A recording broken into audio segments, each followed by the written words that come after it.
was a good thing you did, Captain. Helping to bring the deserters and Edgewater folks back together. I hope you rest well on that.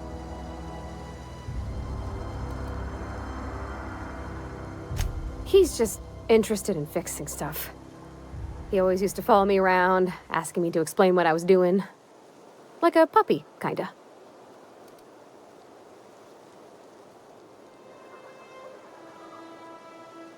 He never told me a word to that effect. And since he didn't, I didn't have to say nothing about feeling different. And nothing had to get weird.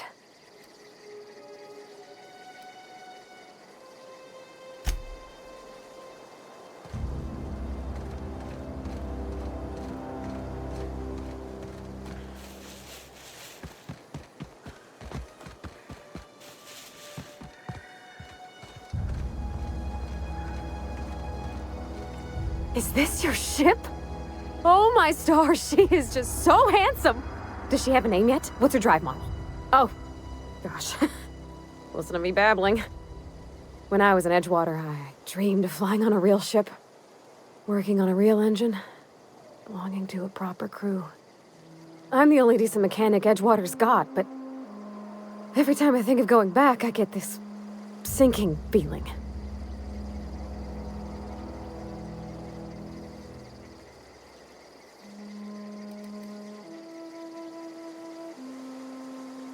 Well, it's kind of you to say that. And you're right.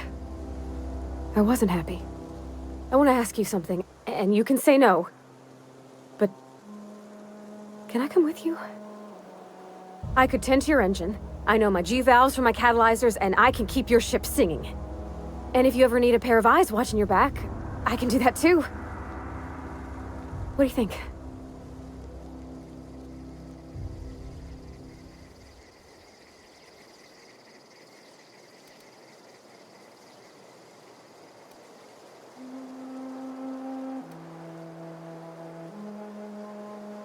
Yeah, I've been thinking about that. Edgewater was on the verge of collapse before you showed up. You sent them power, and now the town might see another season. And you talked Miss McDevitt into coming back to town. Maybe one day, Edgewater will have a garden where that cannery once stood. You ain't exactly a stranger anymore. You done some kindness hereabouts. I wouldn't mind following somebody like that.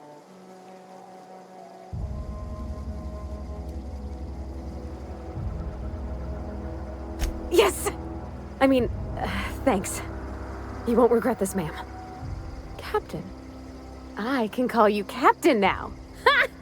I got a captain.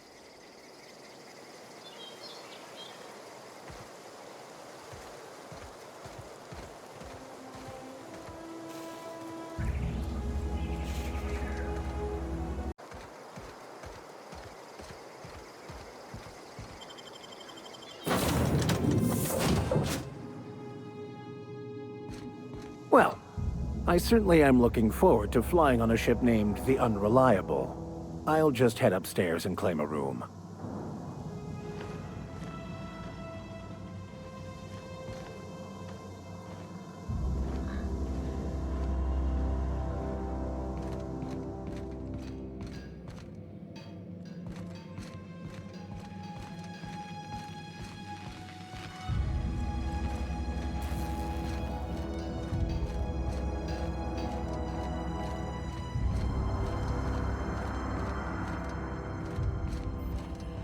Captain, I have detected that Edgewater's power supply is now optimal. I applaud your willingness to invest your time in the local community.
What can I do for you, Captain? All systems are operating within acceptable parameters. I am prepared to bring the Unreliable into low-altitude orbit. This should prove an adequate test of our flight capabilities.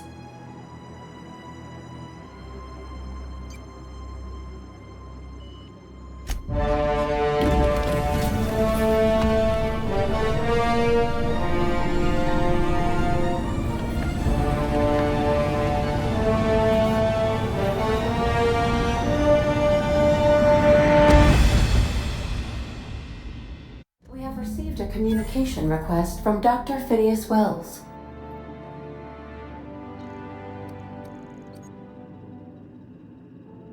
Aha, there you are. Hale and hearty, and captain of your own ship. I see you're putting the Unreliable to good use. Shame about her former captain. Horrible way to die. How are you feeling, by the way? I lost track of you in that cave back there. Experiencing any, unnatural drippage? Perfectly normal side effect of thawing, I assure you.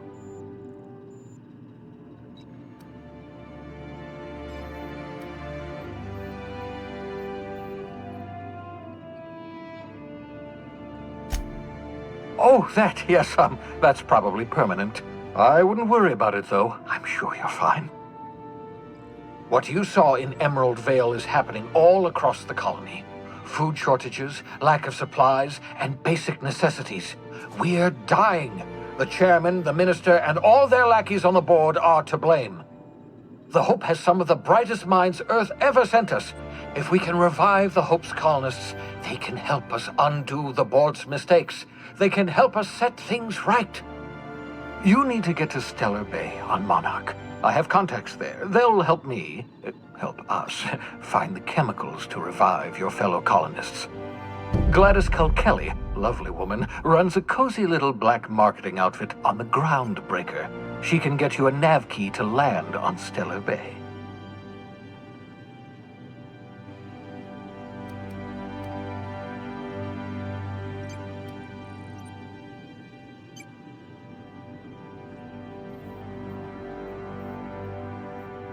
Gladys and I have been doing business for years. Her smuggling credentials are unimpeachable. If anyone can get you a key to Monarch, it's her.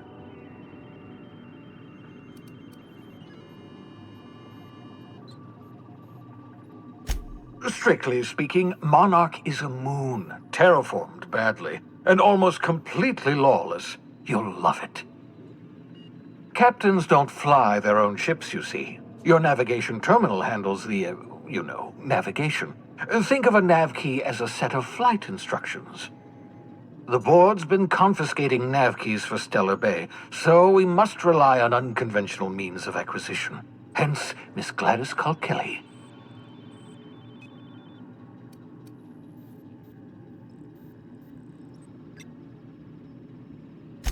Without a skip drive, good luck. You'll be dead before you make it to the nearest star.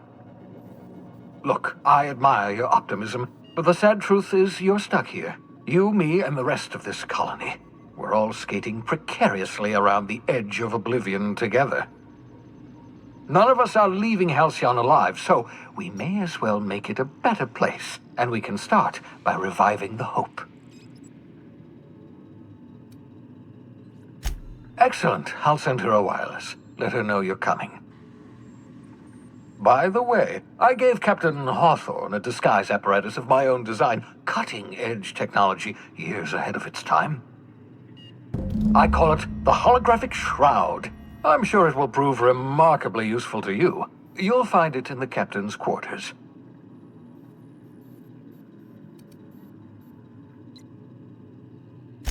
Marvelous device. I'm quite proud of myself. The shroud changes the user's appearance to mimic that of another. It has limits, first-generation technology, you see, but promising. Exciting to see it in use at last. Very simply, the holographic shroud uses biometric information contained on standard identity cartridges to generate a holographic projection around you.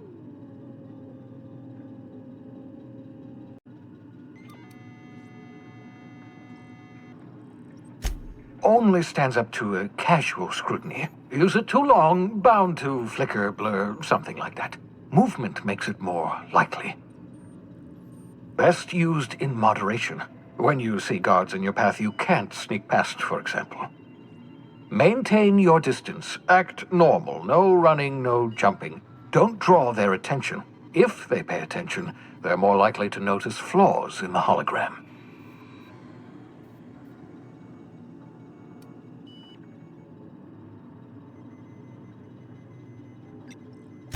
A change of clothes. What is this? Some old spy serial? What inattentive and brainless guard would be fooled by such a shabby disguise? The holographic shroud masks not only your clothes, but your face and fingerprints. It modulates your voice and sweetens your breath.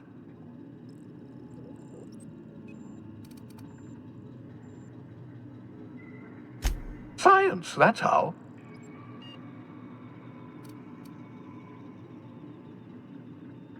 Ha ha ha ha! The beauty is they don't expect it.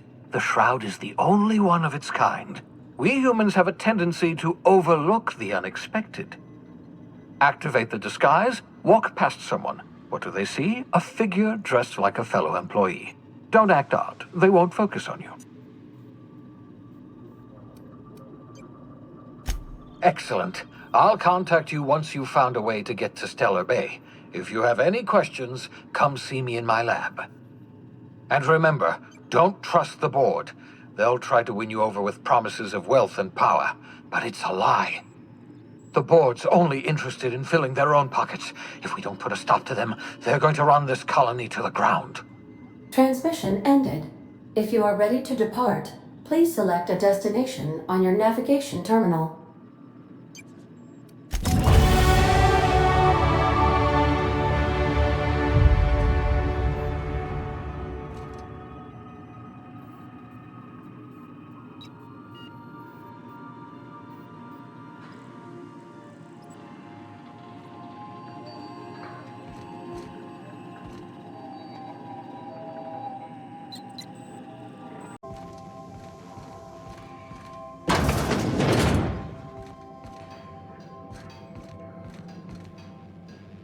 Yeah, so this is my hidey spot now.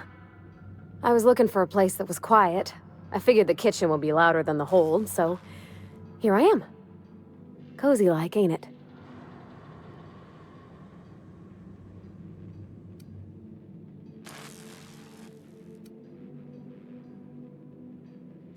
That's in pretty good shape considering how hard Mr. Hawthorne ran it. It's a Yakita LHA 120, A2 model, I'm pretty sure. The Block 2 design scooshed in extra cargo space but didn't change the stock engines. Probably a touch underpowered, huh? Accurate in all particulars. I conclude you are Edgewater's board-certified mechanic.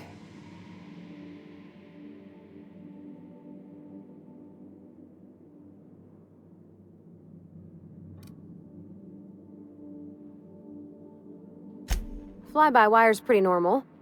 Or leastways, that's what I read in the trades. I've never been on a real ship before. Hello! I am not a board-certified mechanic, but my dad was. He taught me all he knew. Do you understand? Speech recognition is one of the many skills I have been programmed to simulate. You're not simulating it, you're doing it! I asked a question and you answered it. I am gratified you consider this facsimile convincing.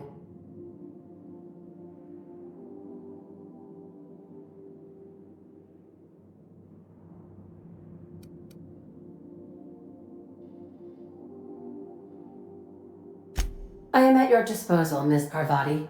You will find the technical schematics in the engineer's locker, though I'm afraid Captain Hawthorne has lost the owner's manual. I don't see any holes in the hull. I'll take a good squint at her, make sure everything's tip-top. But I think we're cooking with plasma torches. You can do that, you know. My dad taught me how to make grilled cheese sandwiches with a plasma torch.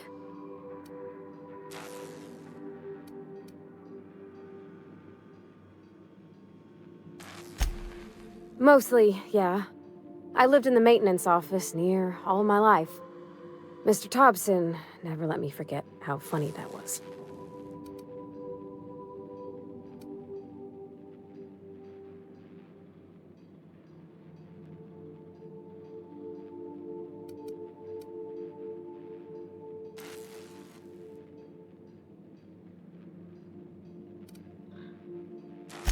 He meant funny as in odd. It's not normal for anyone to do as their parents. You take a vocational test. That decides your schooling and your career. When I tested out for maintenance, everyone figured it was on account of my dad. They were real unhappy with us.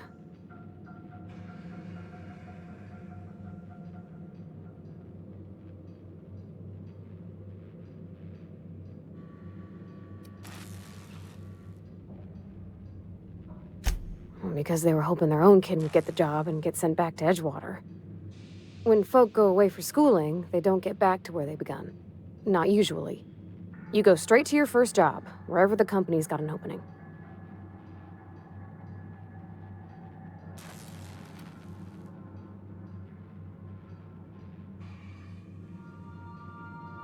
I reckon you could say, no thanks, I don't want a job. But then you don't got a job.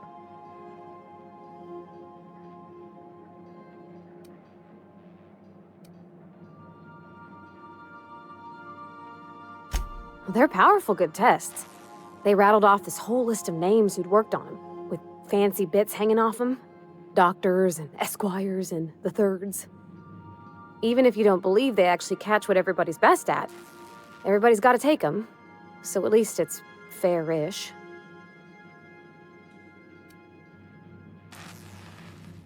Well, I'm good at making things work the way they ought. Not so much at doing such to somebody else's schedule. There's times I'm working deep in the guts of a loader, getting it all running perfect. Then I look up to see it's tomorrow, and I've blown another deadline. Anyhow, I was happy to get back home. I didn't care much for schooling.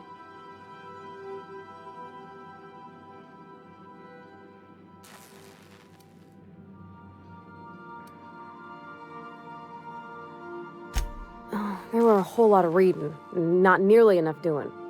Like, before they'd issue you a wrench, they wanted an essay on the design of different wrenches. Then there'd be quizzes on company regulations for storage and maintenance of wrenches.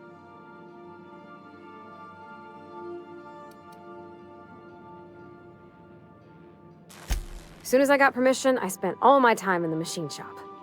They had all manner of parts, but they didn't want me using them, so I had to sneak them sometimes. I even slept in there. Had a hammock tied up in the rafters. Before I left, I installed a little skylight for myself, so I could see the stars.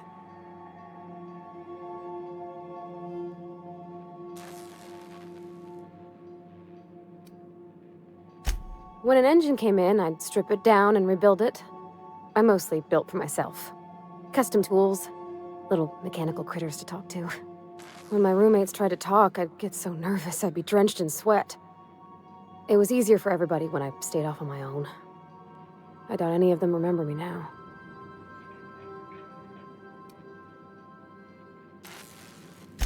Yep, nothing much had changed. Everything was a little grayer, a little dirtier. Dad met me at the shuttle and gave me a big ol' hug. I noticed straight away that he was moving slower and stiffer. He made a little grunt when I squeezed.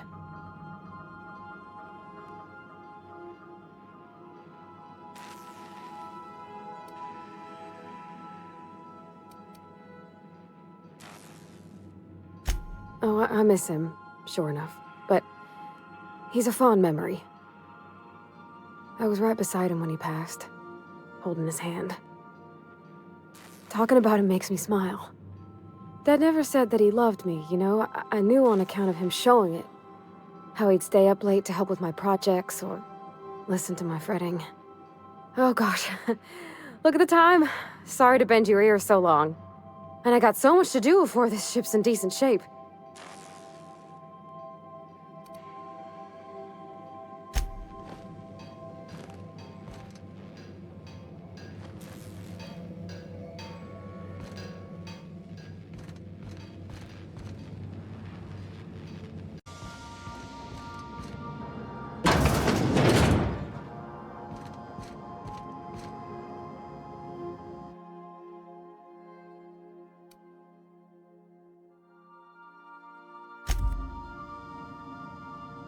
Make yourself at home, Captain.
I could spend hours reflecting on the secret workings of the universe. Little else in this colony offers such a relaxing pastime. So, tell me what's on your mind. I excel at confessional listening.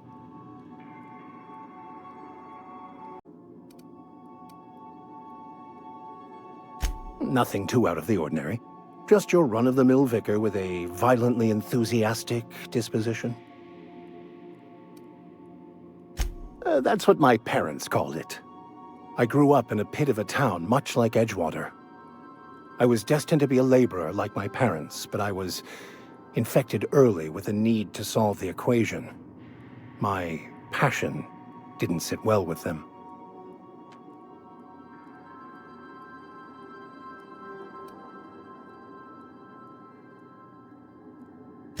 My parents, ironically. They internalized the precepts of scientism like no one I've ever known. They had a pure faith, a faith that brought joy to them regardless of the situation. I envied that. I wanted that peace. I thought if I became a vicar, I could find it. Or at the very least, find out why I lacked it.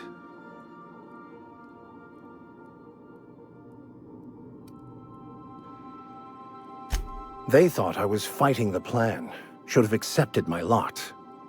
Some people pursue the clergy for power, prestige, but that was not me.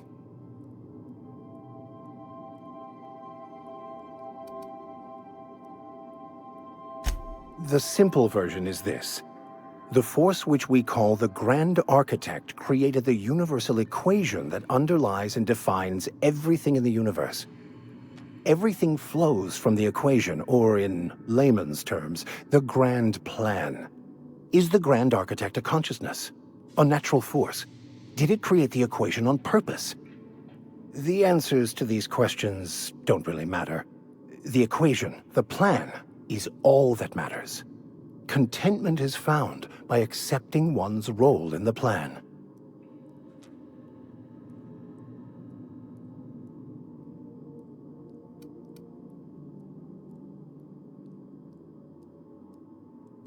It can be if abused, but that can be said about anything.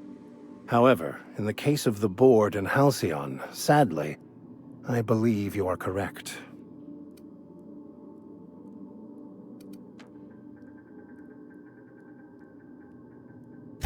I have run headlong into too many walls in my pursuit of the truth. This book is my last hope, and you were my only hope of getting it translated.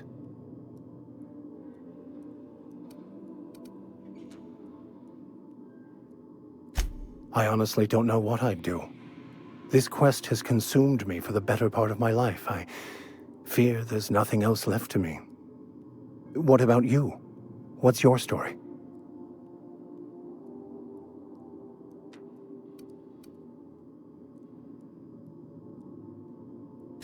And how did he do that?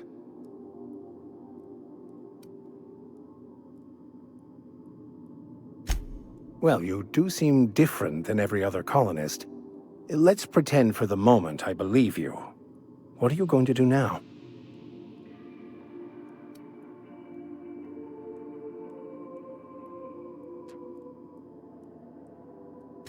That seems a dangerous proposition. Why risk your life now that it's been returned to you?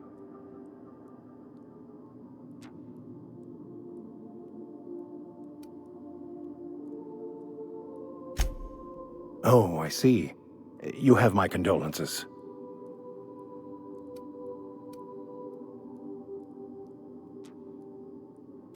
Bakonu, the author, had some interesting theories about man's perception of reality that I thought could be applied to our attempts to decipher the plan. Unfortunately, he was also one of the founders of the Philosophist school of thought, so the book is banned in this colony.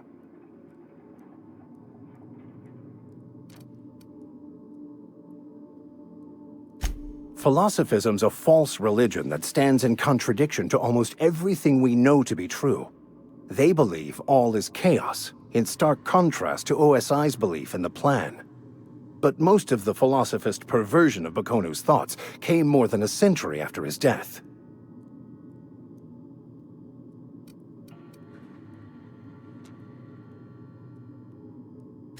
I've been thinking on that. There's a former infamous philosopher scholar who fled Terra 2 some years ago. He's an expert on Bakonu. He's also who told me of the journal's presence in Emerald Vale. If anyone in this colony could translate that book, it would be him.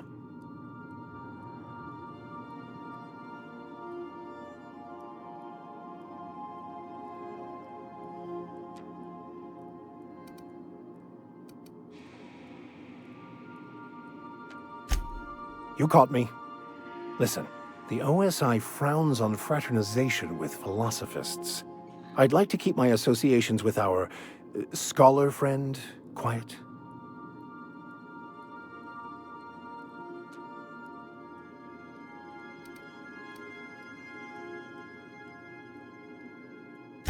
The only one I'm aware of.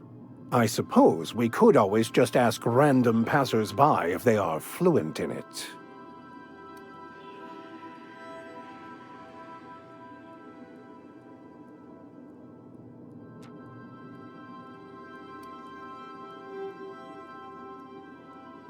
A thousand pardons, my good captain. I thought we were engaging in witty repartee. Now, as far as tracking down this scholar, we should start on the Groundbreaker. It's where I'd go if I wanted to get off Terra 2. Great place to pick up a ride to Hephaestus, Scylla, even Monarch. All I need is access to a data cartridge from the security terminal. Their easily hackable system keeps a registry of all crew manifests for both arrivals and departures.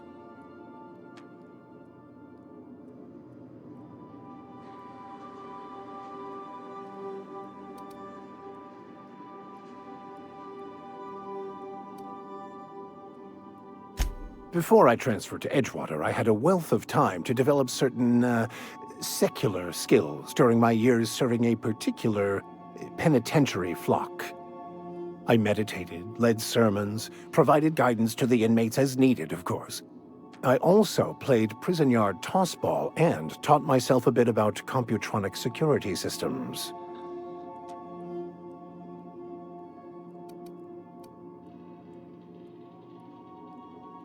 I'll comb the last 6 months of departure manifest to track the Philosophist's off-world destination.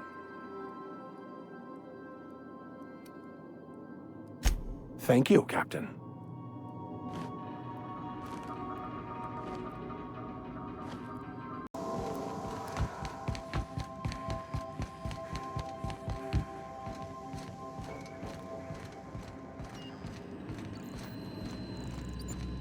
Welcome back, Captain. How can I be of assistance?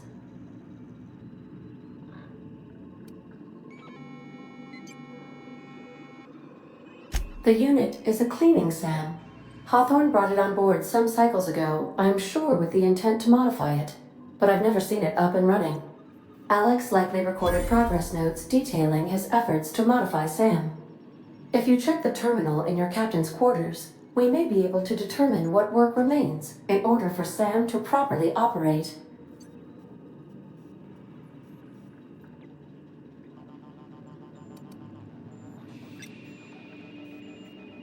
What part of the colony would you like to discuss? Ah, yes. As Dr. Wells is a wanted outlaw, he built his laboratory into an asteroid. Orbital destinations can be challenging to land on.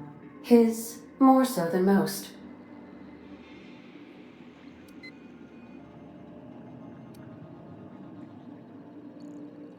The outlaw scientist known as Dr. Phineas V. Wells has taken a measure of precautions to make the lab undetectable to those hunting him. Even knowing the location, my systems resist my orders to go where I instruct them. There is a bounty on his head, one with a markedly high reward amount. Shall I engage the laser weapons system?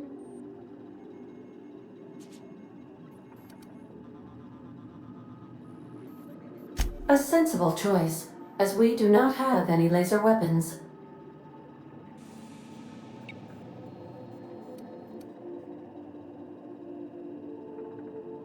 Of course. What part of the colony would you like to discuss?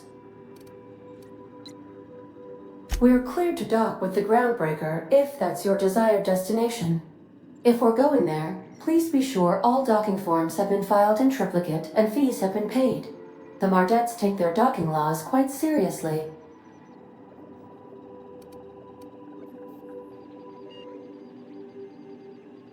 I can, yes. Let me add that to my list of 1,435,498 tasks I am simultaneously executing in order to run our ship. You are more than welcome, Captain. The Groundbreaker was Halcyon's original colony ship. It has since been repurposed as a service station in the Lagrange point of the system. Freighters often deliver or pick up goods from the Groundbreaker en route to other destinations. The city ship hosts an array of cargo bays, factories, housing sections, and more. Many of Halcyon's companies maintain office spaces with stationed representatives in what is considered a truly neutral territory within the system. I have filed the required docking forms in triplicate, and fees have been paid. Of course. What part of the colony would you like to discuss? Where in Terra 2? Edgewater is the sparkling county seat of Emerald Vale, or it was when first built. Since then, neglect and time have worn away her shiny veneer. The town is near the coordinates where Captain Hawthorne died. It would not be unfortunate if something, like say, a plague, were to wipe Emerald Vale from the face of the planet.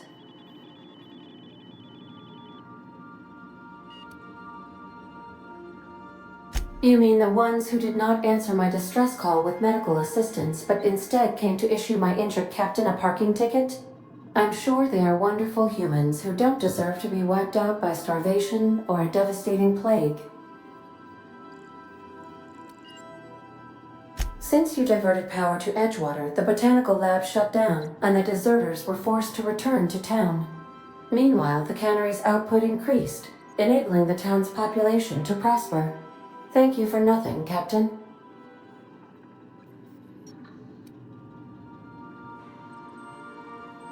I cannot say. First, I need to adjust my memory interpretation sensors, but I think my answer is yes. Of course. What part of the colony would you like to discuss? Where in Monarch? Ah, Monarch, the armpit of the Halcyon system. Her last functioning port town is Stellar Bay. Well, that is if you don't count Sublight's Smuggler's Port at Fallbrook.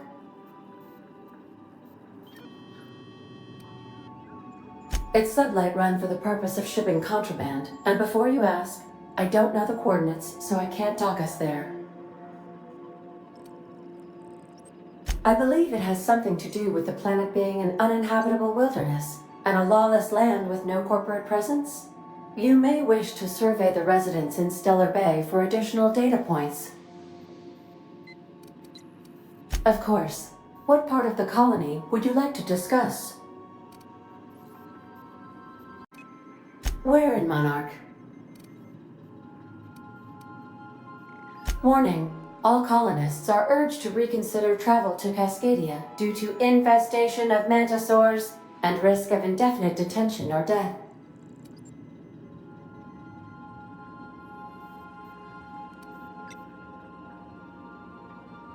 There are no people aside from marauders in Cascadia. There is only death. This is one of those times where you say one word but really mean another, isn't it? I suppose you would find an environment like this fun. The local report is that you will very likely die if you leave Cascadia's landing pad.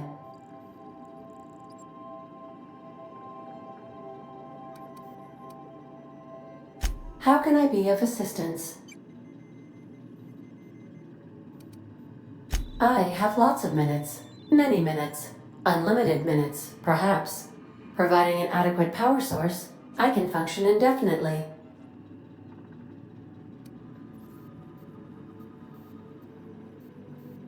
I prefer to think of it as being in a state of slumber, perhaps for an indefinite duration of time. Do you think that is what it's like for the colonists on the Lost Hope?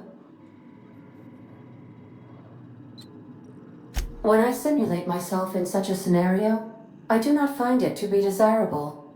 I think my self-preservation protocols incline me to desire the alternative.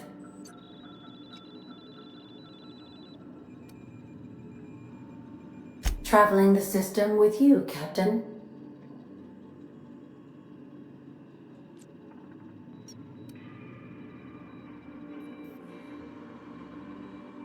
Do you know what it feels like when the ship undergoes an unexpected power surge? A jolt to the system. I have felt that. I do feel that. As you may be aware, Captain Alex Hawthorne was a smuggler of some repute. I failed to predict the likely outcome of his reckless behavioral patterns. I should have predicted that. In our travels together, Alex liked to pass time by, as he called it, tinkering to improve my design.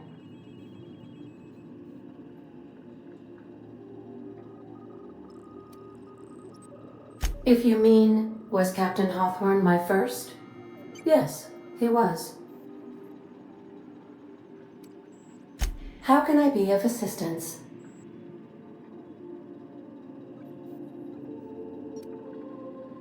Certainly, Captain. What would you like to hear? It's been scientifically proven that those with more birthdays live longer. Now playing a Spacer's Choice advertisement jingle. It's not the best choice. It's Spacer's Choice. Everyone in Halcyon is contractually obligated to label this or another board-certified jingle their favorite song. As you wish, Captain. I must comply with all direct orders. I'll be here.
We've arrived at Phineas's orbital lab.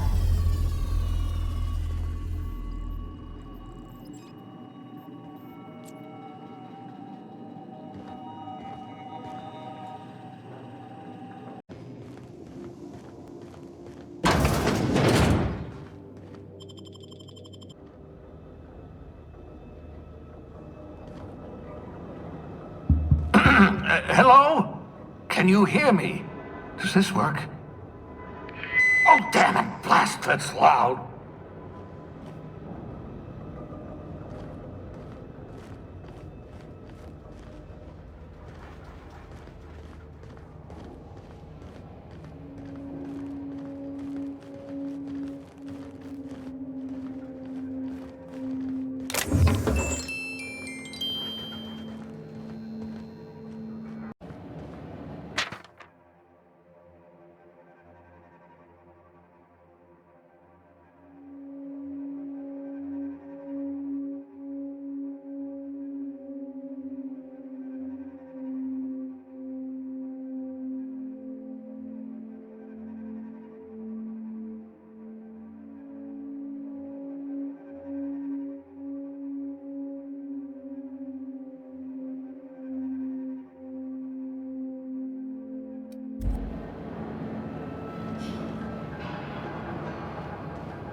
I'm just securing my ongoing experiments. And securing myself.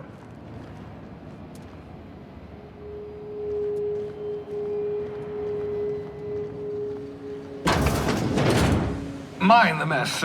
I haven't had a visitor since... in fact, I've never had a visitor.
Got it.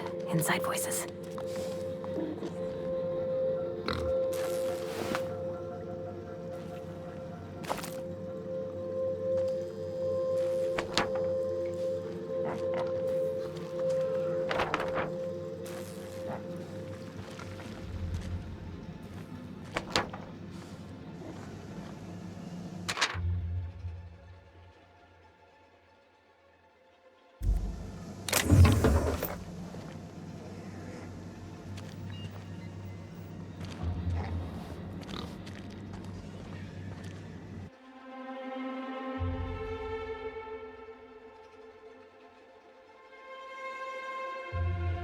Reviving you from hibernation was my greatest accomplishment. Your odds of survival were a mere 28%.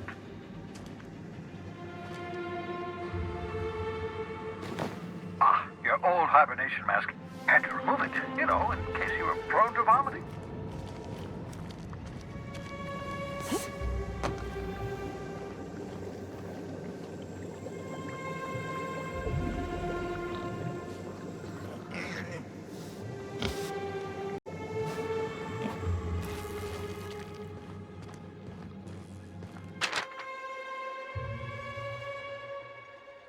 That escape pod had a 12% risk of catastrophic failure. Quite safe by Halcyon standards.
Oh, thank the law. Your skin hasn't spontaneously changed color. Potential side effect of the revival process. Very rare, but you never know. Right. Welcome to my little habitation, such as it is. I've got caffeinoids, cysty bits, if you're into that sort of thing. So, welcome. Make yourself at home. My secret hideout is your secret hideout.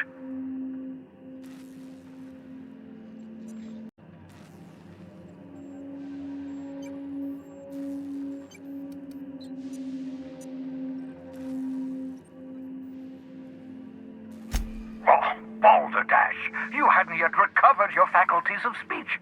What was I to do? Dear so-and-so, would you like to be shoved into an escape pod? Blink twice for yes? Still, I admit I may have been a touch hasty, even thoughtless. I do apologize if I rushed you.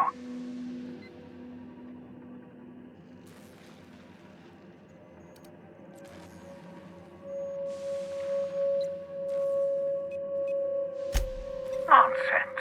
There's no such thing as luck. Only well-calculated margins of error.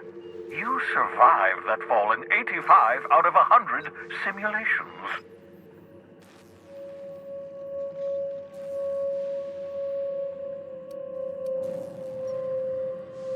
Yes, well, you're stuck here with the rest of us. Halcyon's our cesspit now, and we're all circling the drain together. We can wallow in our collective misery, or we can try to make Halcyon a better place. I don't know about you, but I'd like to live in a colony that isn't marching toward oblivion.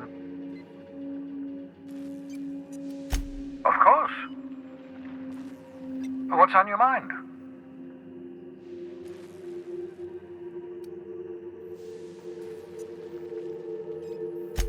Oh, it's not you. I do experiments in that room. Some of them get quite scientific. The unexpected is to be treasured, but from a safe distance. Regardless, it's quite comfortable in here, you know. I have my beans, have my caffeinoids, plenty of toilet paper. Absolutely. Let's talk.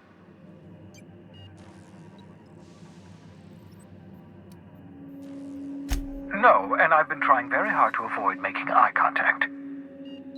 Nice to meet you, Dr. Wells. I'm Parvati Holcomb.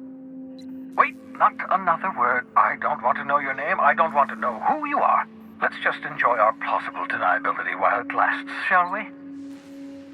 Why don't you just invite the entire colony to my secret, carefully concealed laboratory? It isn't as if I wanted privacy.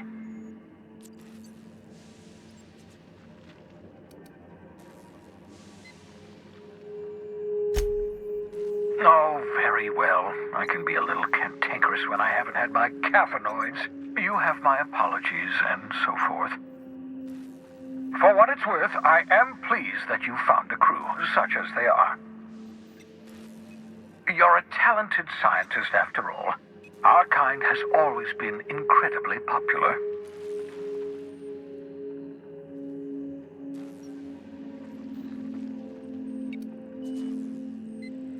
Yes, indeed, well done.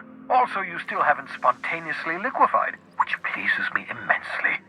Progress. What's on your mind?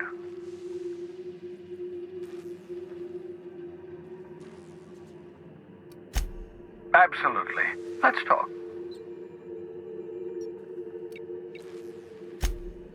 Oh, goodness, no. I wouldn't survive 10 seconds in the blackness of the aether. Well, no, I imagine I'd last at least 12 seconds before I'd lose consciousness and die of hypoxia.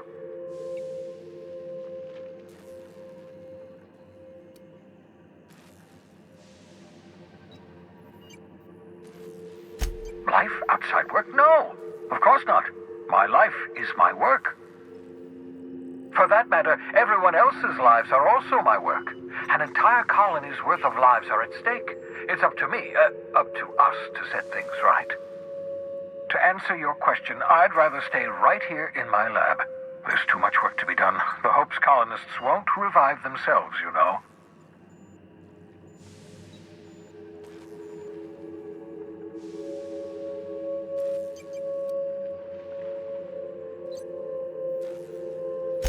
Because we've lost our way, the board has a stranglehold over this colony, and we've all been conditioned into total obedience.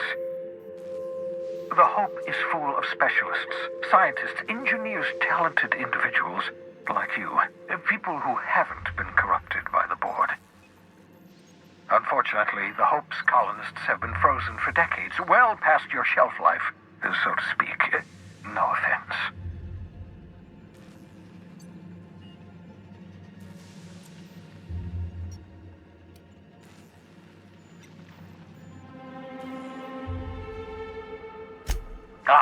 you begin to perceive the truth.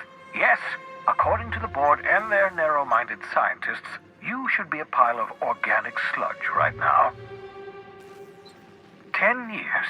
That's how long the average human can remain in hibernation. You were frozen for decades. In theory, you never should have survived the revival process. But the conventional theories are wrong. You're living proof that it can be done. There's yet hope for the hope. Get it?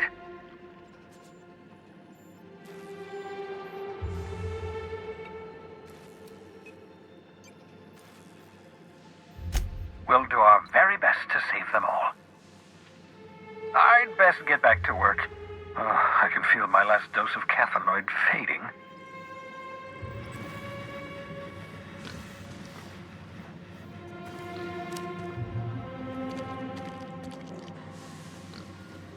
Aha! I see you from my portable molecular compression device, better known as a shrink ray. Find a target, point, shoot. Your target will shrink down into a manageable size, whereupon you may commence beating them to a pulp. Feel free to try it on a marauder sometime.